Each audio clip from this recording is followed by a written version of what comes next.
Let me tell you what, never ever in my wildest dreams did I ever think Rocksteady Studios, the guys that brought us the Batman Arkham franchise, a very single player, open world, narrative driven experience, would venture into, yes, you guessed it, live service games. Why? So I thought we would be sitting here by now talking about something like Batman Beyond or another Arkham game, but that is just not the case. Today's focus is Suicide Squad, Kill the Justice League. I don't know whoever pitched that idea, but yeah, I guess we're not going to be playing as Batman, not even like Superman or the Flash. They're going to all be our enemies, and we're going to be looking at that going, damn, why can't I be playing as them?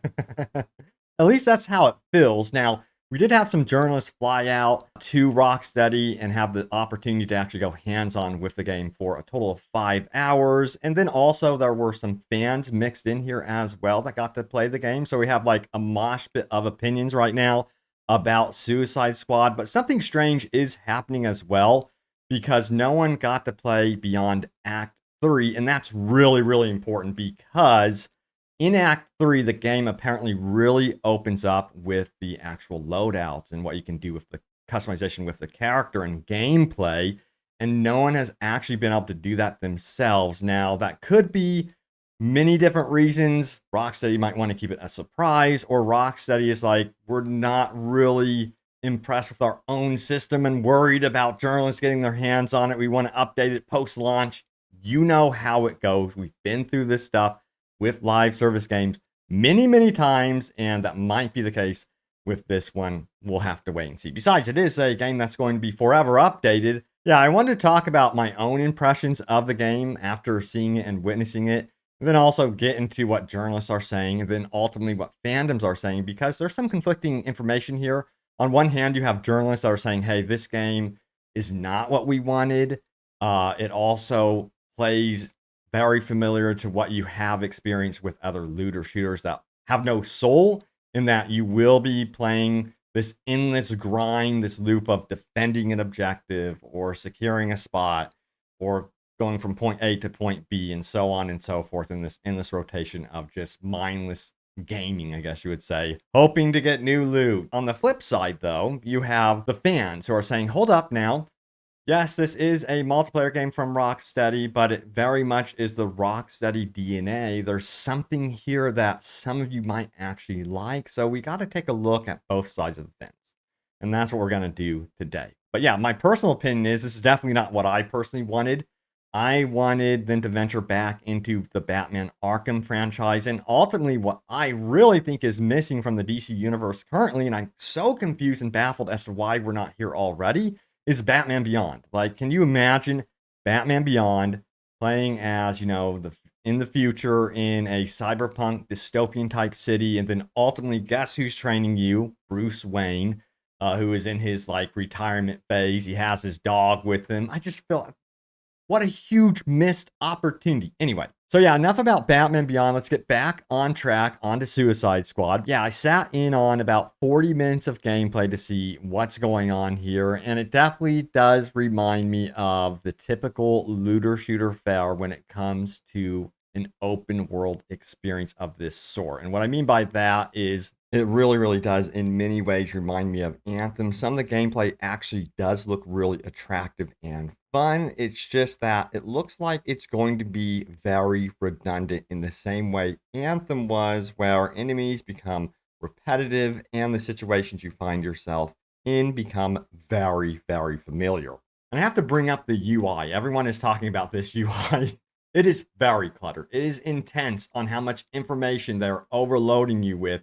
And some of my absolute favorite games have no presence of UI on screen, or at least have the option to toggle off UI when you're just exploring. I really hope that this game has some sort of patch or update regarding that. They need to bring the UI down several notches so you can actually see the art. The development team, I will say this, I will give them credit for designing a city that is cool looking, but don't clutter it with tons of UI feedback. It's just ridiculous how much information is on screen in this particular game. Then ultimately, we did get to see more recently some boss encounters, specifically with the Flash, and journalists said that experience was actually very frustrating overall. And that, the Flash is just zipping around. You have to hope that you can find him.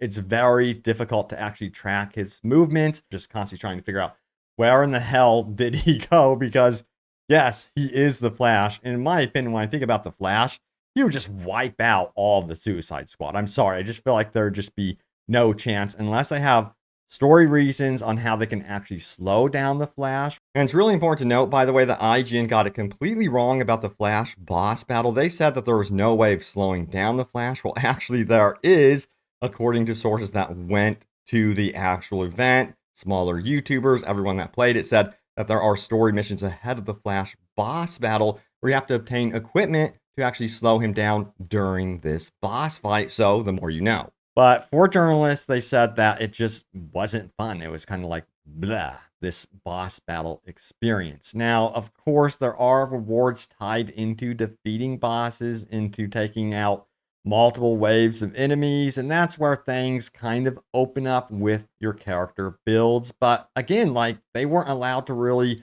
mess around with character builds whatsoever because Act 3 is where that is at. So that's anyone's guess. That could actually be the interesting part of the game. But that's the same thing people were saying about, Gotham Knights or even like Avengers. Oh, there's going to be a ton of build options. Don't worry about it. Okay, show us. They've been trying to show us some cool things with this one, all of the abilities for the different characters. And that's definitely there. But everything feels very samey when it comes to the actual shooting experience, according to a lot of people that went hands-on.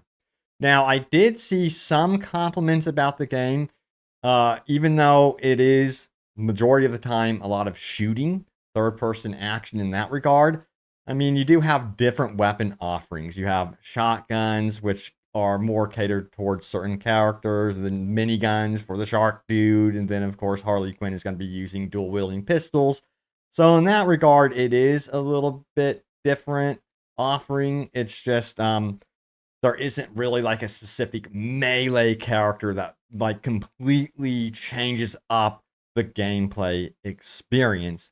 With that being said, there are still those wild, crazy looking abilities and then different traversal types between the characters. But again, it's starting to feel very samey in that regard where you can actually sit back and pellet the enemies with bullets. And that's how the gameplay is for the most part. And whenever I hear a game going live service like this, I always worry about them artificially padding a player's time, trying to keep you in the game for as long as possible. And it seems like that worry is beginning to creep up here as journalists play it.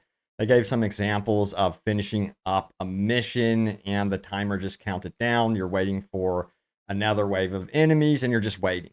You're just standing there hoping that the timer ends, and then it's just kind of blah, boring. And then they also gave another example of being told to go clear across the city and you have to do the traversal and all that stuff. I believe you might be able to fast travel, but still, they say you go clear across the city, talk to someone, and they say, hey, you know what? The mission is clear across the city again, where you were just at, and then you have to traverse. And they have that sort of padding that I don't think a lot of people will appreciate. I'm not too sure if this game is going to value players' time. That's going to be a very, very big concern when it comes to live games like this that incorporate a lot of looter shooter elements. The goal is to make it like a slot machine and to get you to sit there for as long as possible. The biggest question is, are the loot items, is the loot table going to offer interesting rewards? And we have ultimately yet to see that, but yeah, I wouldn't hold your breath. You guys know how this goes. We've been through this story like time and time again. Now, on the flip side of things, we got to see some core fans actually play this game. I'm talking about DC fans that through and through talk about it every single day. Either they're talking about Marvel or DC on their YouTube channels. And they were the ones that said, hold up now, this is still a Rocksteady game. We're hearing a lot of negativity, but trust me, there's still something here to be enjoyed. And what they mean is, yeah, the story apparently is actually kind of interesting. The gameplay loop is not focused on melee. Just think of Batman Arkham, but reverse it, where it's more about shooting and you still have the really cool counters you could do. within the shooting mechanics, that there's some nuanced stuff there that they think a lot of Batman Arkham players will actually grow to appreciate. So yeah, hearing that kind of confuses me. But from what I have seen so far, personally, I'm just like, I'll try it. That's all I'm gonna say. I'm gonna try it, give it a chance, get to Act 3, see what the builds are all about, and then go from there and reserve my opinion until I get deep into like the loot table and the builds.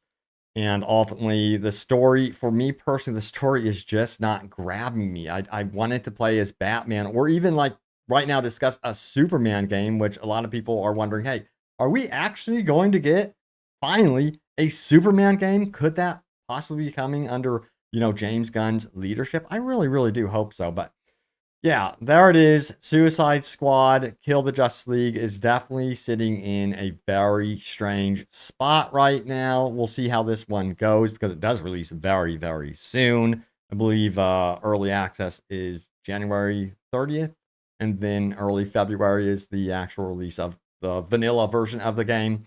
So yeah, they're doing that type of early access sort of thing. I just see this game being one of those games where if they have issues with it, they will be like, oh, we'll update it. Don't worry. Don't worry about it. That just feels like how it goes with these type of games. Like they know they can release it, kind of half-ass some stuff, and then be like, oh, we'll update it. Don't worry about it. We'll get to it. Like 6 months, you're golden. At least that's what they say.